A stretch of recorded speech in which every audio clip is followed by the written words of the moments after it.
చాలా బాధ అనిపించింది ఆ లెటర్ చదివితే. మా తల్లి మానసిక వికలాంగురాలు, ఆమెను జాగ్రత్తగా చూసుకోండి అని ఆ పిల్లోడు చనిపోవడానికి సిద్ధపడి రాసిన లెటర్.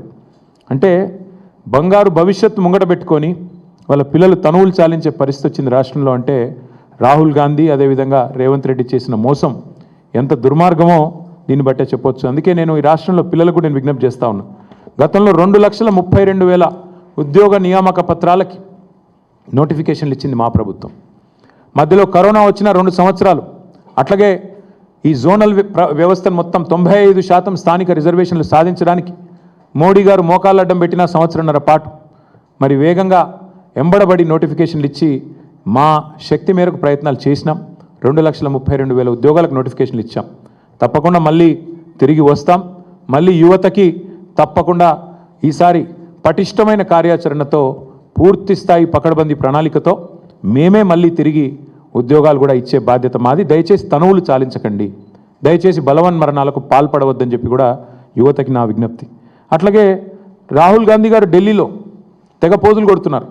అక్కడ ప్రధానమంత్రి గారు ఇంటి ముందుకెళ్ళి ధర్నా చేసినట్టు, ఏదో కొత్త తరం పిల్లల కోసం వాళ్ళ ఆందోళనకి ఈయన మద్దతు పలికినట్టు చాలా పోజులు కొడుతున్నారు. నేను రాహుల్ గాంధీ గారిని అడుగుతా ఉన్నా, మరి మీ ముఖ్యమంత్రి గారు ఇవాళ ఈ రాష్ట్రంలో ప్రతి సంవత్సరం గ్రాడ్యుయేట్ అయ్యే ఇంజనీర్లను పట్టుకొని క్రిమినల్ వేస్ట్ అని మాట్లాడుతుంటే ఎందుకు ఉలకవు పలకవు? వాస్తవం ఏంటి రాహుల్ గాంధీ గారు? వాస్తవం ఏంటి అంటే ఇవాళ ఈ రాష్ట్రంలో కనుక మీరు చూసినట్టయితే మీకు దమ్ము లేదు. ఈ రాష్ట్రంలో మీ ముఖ్యమంత్రి కానీ మీకు కానీ పిల్లల ముందుకొచ్చి మాట్లాడే పరిస్థితి లేదు, మీకు దమ్ము లేదు. చేసింది మోసం కాబట్టి. ఇంకా దారుణం ఏంటంటే వేరే రాష్ట్రాల్లో అక్కడ లాఠీ చార్జ్ జరిగినా ఇంకోటి జరిగినా అక్కడ రాహుల్ గాంధీ గారు ఆగమేఘాల మీద పరుగులు పెట్టిపోతూ ఉంటారు. కానీ ఆయన కాంగ్రెస్ పార్టీ పరిపాలిస్తున్న రాష్ట్రంలో మాత్రం ఎక్కడ కూడా ఉలకడు పలకడు. లాఠీ చార్జ్ అయినా, ఉరికిచ్చి కొట్టినా, ఎండ్రిని దాగమని చెప్పినా, అట్లాగే మరి ఇప్పుడు పిల్లల చివరికి సూసైడ్ నోట్లు రాసినా రాహుల్ గాంధీ గారిలో చలనం లేదు. ఒకటి మాత్రం వాస్తవం, ఇవాళ నిజంగా చెప్పాలి అంటే ముఖ్యమంత్రి క్రిమినల్ వేస్ట్ అన్నాక మేమందరం బాధపడ్డాం. ఎందుకు?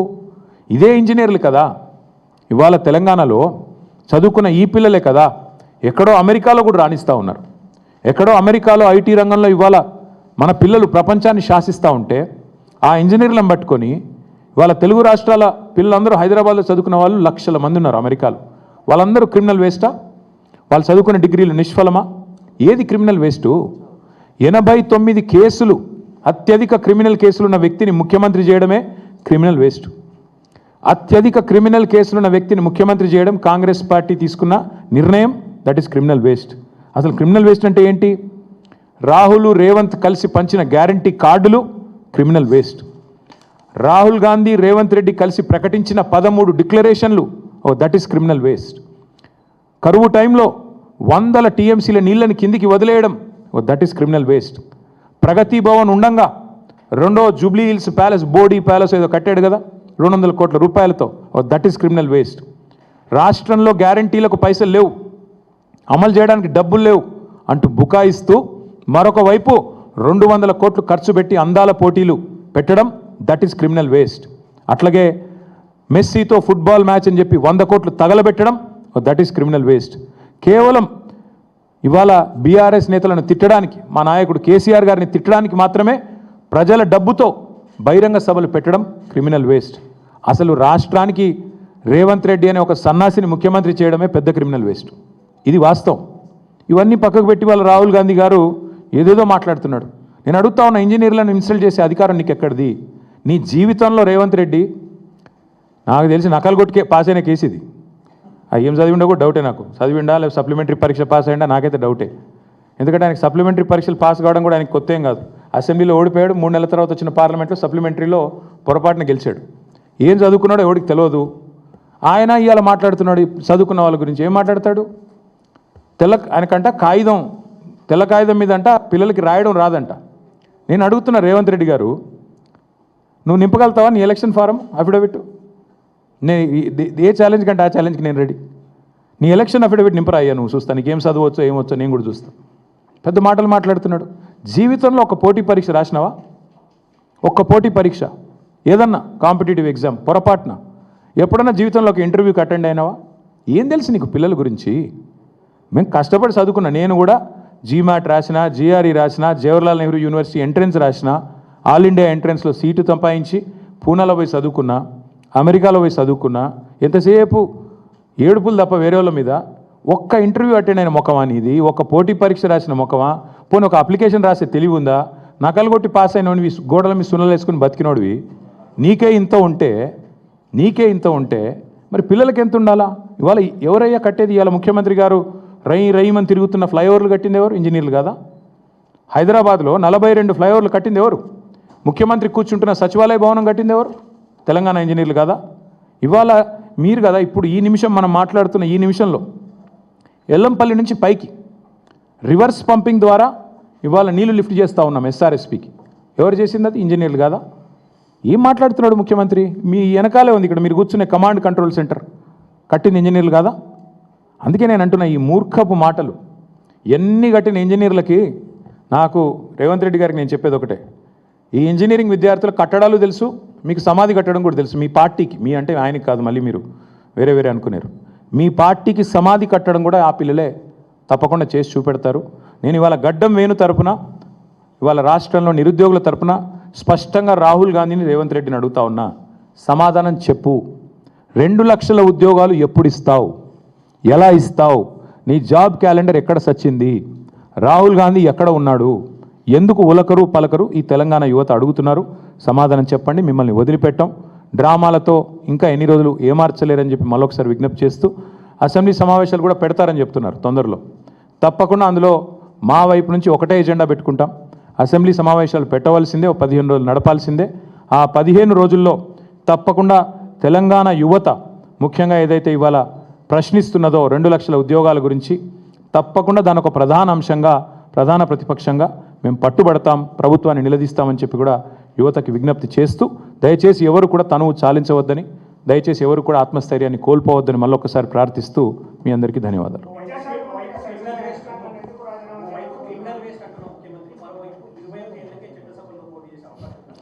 అంటే రేవంత్ రెడ్డి స్టైల్ ఏంటంటే బ్రదర్, ఆయన చేతుల్లో ఉన్నది ఏది చేయడు, చేతుల్లో లేని వాటికి మాత్రం పోజులు కొడతాడు. మంచి సామెత ఒకటి ఉంటుంది ఇక్కడ, మీకు తెలుగు వచ్చిన వాళ్ళకి బాగా తెలుస్తుంది. గాలికి పోయే పేలపిండి కృష్ణార్పణం అన్నాడు టెన్కెట్కోడు.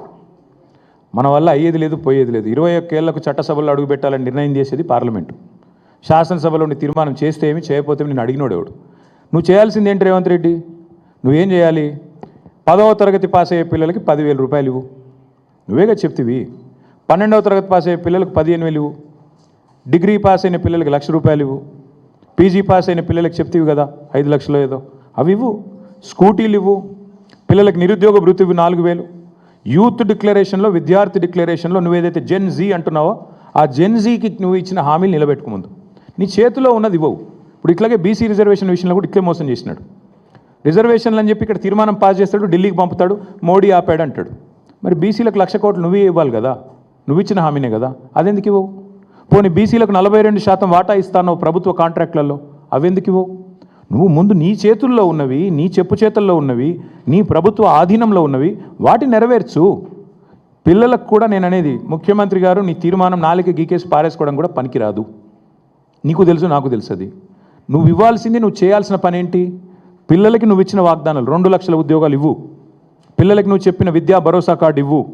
గురుకుల పాఠశాలల్లో 150 మంది పిల్లలు చచ్చిపోయారు ఇప్పటికీ, వాటిని పట్టించుకో. విద్యా హక్కు చట్టాన్ని తుంగలో దొట్టే విధంగా మాట్లాడుతున్నావు. 27,000 ఉన్న స్కూళ్ళని 4,000కు పరిమితం చేస్తా అని మాట్లాడుతున్నావు. విద్యా హక్కు చట్టం తెచ్చింది శ్రీమతి సోనియా గాంధీ గారి ప్రభుత్వం, యూపీఏ చైర్పర్సన్గా. అది తెలుసుకో, కనీసం చట్టాలను అవగాహన చేసుకో. అది చేయకుండా టైంపాస్ కార్యక్రమం చేస్తాను, 21 ఏళ్ళకే నేను పంపుతాను చట్టసభల కంటే నాలిక గీకేసి పారేసుకోవడానికి కూడా ముఖ్యమంత్రి చేసే తీర్మానం పనికిరాదు.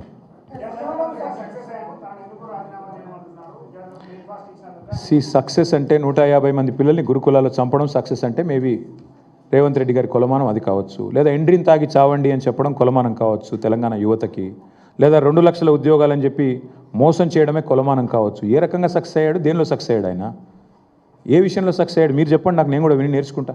ఎందులో సక్సెస్ అయ్యాడు? మేము సీఎం బ్రేక్ఫాస్ట్ స్కీమ్ అని ప్రవేశపెడితే 2023లో దాన్ని 2 ఏళ్ళు ఆపిన సన్నాసేవుడే. మా ప్రభుత్వం స్టార్ట్ చేసిన పథకాన్ని 2 ఏళ్ళు ఆపి మళ్ళీ తిరిగి ప్రారంభించినట్టు యాక్టింగ్ చేసి ఇవాళ అదేదో ఆయన చేసినట్టుగా పోజులు కొడితే ప్రజలు అంత ఈజీగా మర్చిపోతారు అనుకున్నారా? అది కేసీఆర్ ప్రభుత్వం ప్రవేశపెట్టిన పథకం. 2 ఏళ్ళు ఆపిన దుర్మార్గుడు రేవంత్ రెడ్డి. ఎస్ దీపిక, एक minute. So on the one hand, the Chief Minister says that all the engineering graduates or the others are not willing to take up jobs. On the other hand, the government rises the eligibility, age eligibility of those who don't have a job to more than 40 years. How do you look at this disparity and what is your observation? No, I'll tell you 2 things, ma'am. One, the Chief Minister is clueless when it comes to certain things. On the one hand, he says the engineering graduates are not skilled enough. But the fact of the matter is, in Telangana, according to government's admission, not mine, both in a governor's address and also even in the budget speech of the government, they have made it very clear that the number of technology jobs have come down. Back in 2023, when we were in government, the total number of technology jobs, according to NASSCOM and STPI, was 9,46,000. It has come down by 7,000. It is now 9,39,000.